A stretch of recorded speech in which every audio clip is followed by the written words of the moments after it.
Hier in de noordelijke Friese woorden viel het reedstutje hem thuis. De vogel kan hier een soort eten krijgen in dit karakteristieke coulissenlandschap met Else singels.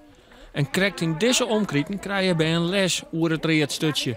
Nou, het is wel een bijzondere vogel, want hij ziet hem bijna net. Hij is altijd wel een beetje bang. Hij zit er ergens in de bosjes en in de BM. De leerlingen van basisschool De Ongerin van Twiesel zochten het reedstutje daarom alleen nog op foto's.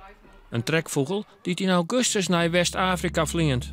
Zo ook de gekraagde roodstaart, die tussen Nederland en Burkina Faso heen en weer vliegt. De reis is vol risico's. Niet alleen liggen er jagers op de loer.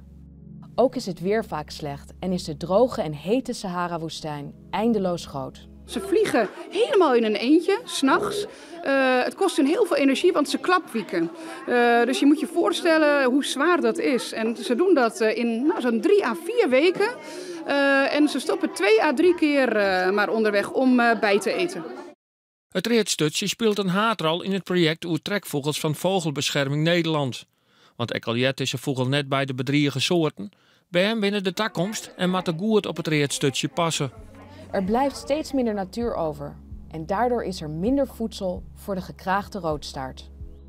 Net alleen dat het bijen in Twiesel krijgen les over de trekvogels. Dat gebeurt ook in Burkina Faso, dat het reedstutje winterdijs te vinden is.